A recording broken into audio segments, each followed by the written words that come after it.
Ya, Assalamualaikum warahmatullahi wabarakatuh. Apa kabar teman-teman semua? Semoga kita masih diberikan nikmat sehat hingga hari ini. Amin ya rabbal alamin. Baiklah, sebelum kita mulai materi pada hari ini, alangkah baiknya kita membacakan lafaz basmalah terlebih dahulu. Bismillahirrahmanirrahim. Rasulullah Shallallahu Alaihi Wasallam pernah bersabda, Innallaha yuhibbul abdal muhtarif. Sesungguhnya Allah itu suka kepada hambanya yang berkarya dan terampil. Baiklah, untuk mempersingkat waktu, Bapak akan langsung tayangkan tayangan materi video pada pertemuan kali ini. Keep watching and stay focused. Oh iya, sebelumnya Bapak ingin memperkenalkan diri dulu sekali lagi. Nama Bapak Budi Vandika, jadi kalian bisa memanggil Bapak dengan panggilan Pak Budi. Dan inilah kira-kira tampilan dari profil Bapak. Kalian bisa lihat di sana juga, barangkali kalau kalian membutuhkan kontak untuk dihubungi terkait dengan pelajaran atau tugas, kalian bisa hubungi melalui kontak yang tertera di profil ini. Oke, jadi di sini Bapak akan membimbing kalian mulai sekarang terkait dengan mata pelajaran prakarya dan SPK. Dan untuk di mata pelajaran prakarya ini, Bapak minta kalian siapkan satu buku catatan wajib yang akan Bapak periksa biasanya itu setelah selesai materi selama satu bab sebagai salah satu indikator penilaian. Oke? Yuk, kalau gitu kita langsung saja ke materi. Untuk materi pertama di semester awal kelas 8 ini, yaitu pada bab 1, kerajinan dari bahan lunak. Kerajinan bahan lunak ialah kerajinan yang menggunakan material bahan yang lebih lentur atau elastis. Biasanya diolah dengan menggunakan cetak atau biasanya dari tekanan-tekanan kekuatan jari atau tangan. Sifat karakter bahan lunak cenderung elastis dan mudah dibentuk. Biasanya terbuat dari bahan-bahan buatan. Beberapa contoh karakter bahan lunak misalnya seperti tanah liat, clay, parafin, dan sabun batang. Untuk tanah liat memiliki dua jenis, yaitu yang pertama adalah tanah liat primer. Tanah liat primer ialah tanah yang dihasilkan dari pelapukan batuan yang disebabkan tenaga endogen, sehingga tidak berpindah tempat dari batuan induknya. Tanah liat primer sifatnya lebih murni daripada tanah liat sekunder dan memiliki beberapa jenis, yaitu seperti kaolin, bentonin, feldspar, kuarsa, dan dolomit. Ciri-ciri tanah liat primer yaitu warnanya agak keputihan sampai putih kusam, cenderung kasar, tidak plastis, daya leburnya tinggi, dan bersifat agak tahan api. Suhu matangnya sekitar 1300 derajat Celcius hingga 1400 derajat Celcius. Yang kedua yaitu tanah liat sekunder. Tanah liat sekunder merupakan jenis tanah liat hasil pelapukan batuan oleh tenaga eksogen, sehingga mengalami perpindahan tempat yang terpisah jauh dari batuan induknya, kemudian mengendap di satu tempat. Ciri-ciri tanah liat sekunder yaitu kurang murni, cenderung berbutir halus, berwarna krem abu-abu coklat atau kekuningan, dan lebih plastis daripada tanah liat primer. Daya susut lebih besar daripada tanah liat primer. Suhu matangnya antara 1900 derajat hingga 1400 derajat Celcius. Oke, yang kedua yaitu adalah clay. Untuk clay sendiri sebenarnya ini memiliki arti tanah liat. Tapi dalam kerajinan, clay itu diartikan sebagai tanah liat tapi yang sifatnya buatan. Dia biasanya terbuat dari bahan seperti tepung parafin, bubur kertas, polimer ataupun polimer.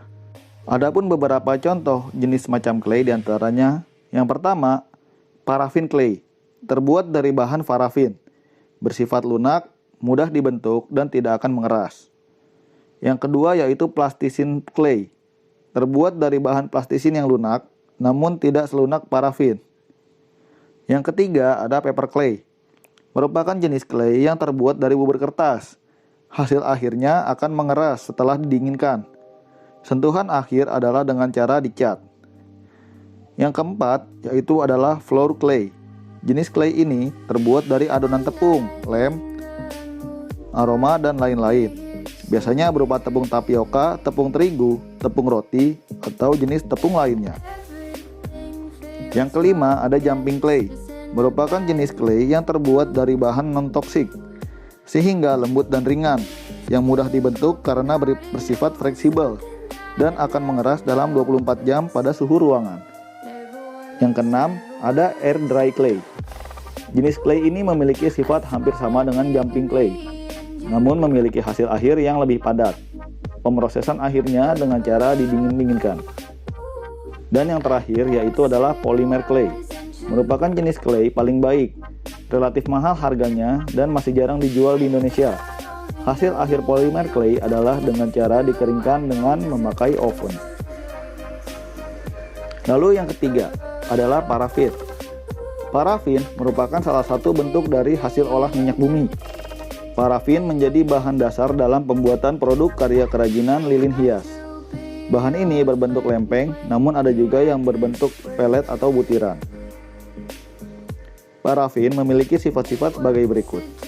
Titik leburnya 56 derajat Celcius hingga 60 derajat Celcius. Tidak berwarna, tidak beracun, dalam keadaan cair menyerupai air.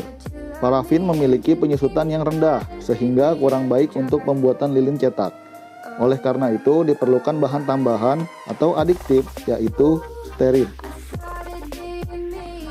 Untuk bahan yang terakhir atau yang keempat ialah sabun batangan. Sabun batangan atau sabun cuci atau biasa kita kenal sebagai sabun mandi adalah salah satu bahan yang bisa diolah sebagai olahan penggunaan bahan media lunak dalam membuat sebuah karya kerajinan. Mungkin di sini tidak akan menggunakan sabun cair karena sabun cair tidak bisa diolah kembali. Maka sabun batangan bisa digunakan karena sifatnya lebih ekonomis dan mudah dijumpai. Oke, selain dari beberapa bahan yang sudah kita ketahui dapat diolah dalam pengolahan bahan media lunak, kita perlu ketahui juga ada beberapa teknik dalam pengolahan bahan lunak. Yang pertama ialah proses pembentukannya. Untuk proses pembentukannya itu sendiri terdapat beberapa cara. Yang pertama bisa menggunakan teknik lilit pilin atau disebut juga coil.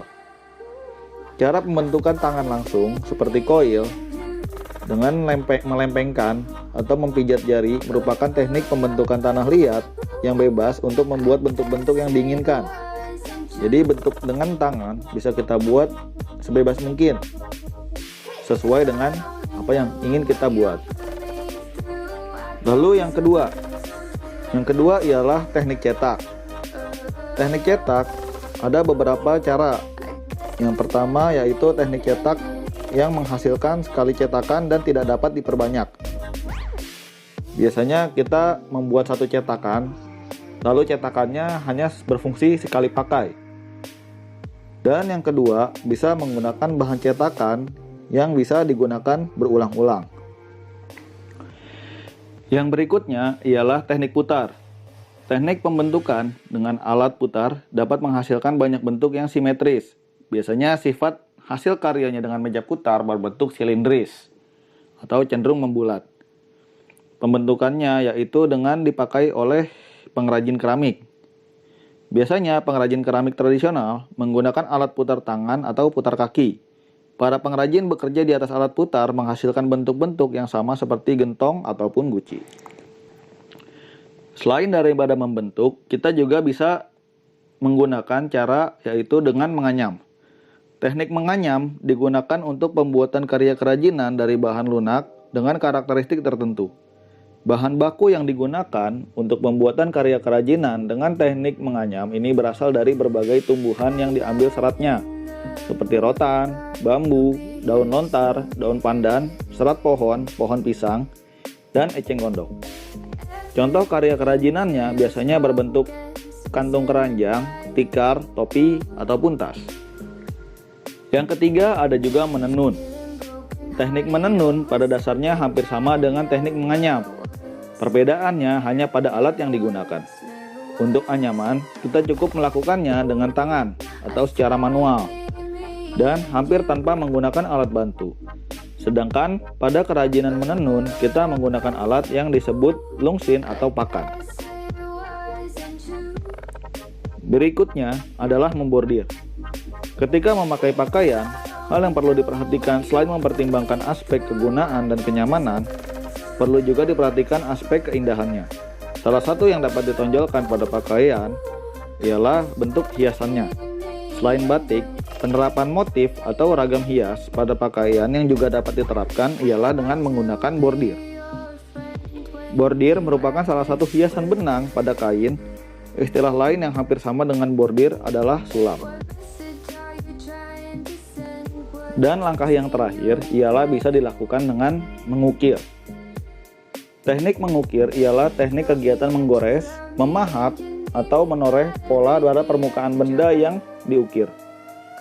Dilihat dari jenisnya, teknik ini cenderung mengolah pada permukaan yang keras, tidak terlihat lunak. Namun pada dasarnya benda yang digunakan ialah bisa menggunakan benda lunak yang sudah dikeraskan. Contohnya kita bisa menggunakan sabun batangan ataupun lilin.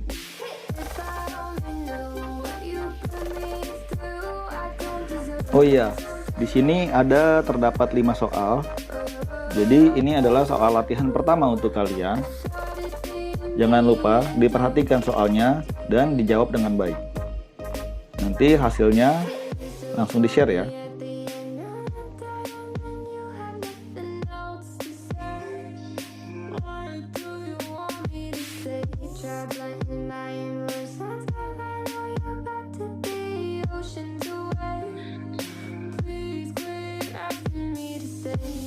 I'm weak under your grasp and my heart it won't last. No, my heart won't last. I thought it'd be me and you.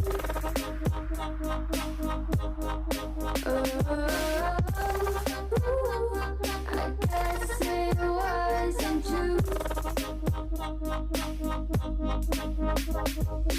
If I only knew what you put me through, I don't. Lalu, untuk pertemuan selanjutnya, kita akan mencoba mengolah salah satu jenis bahan lunak menjadi sebuah hasil karya.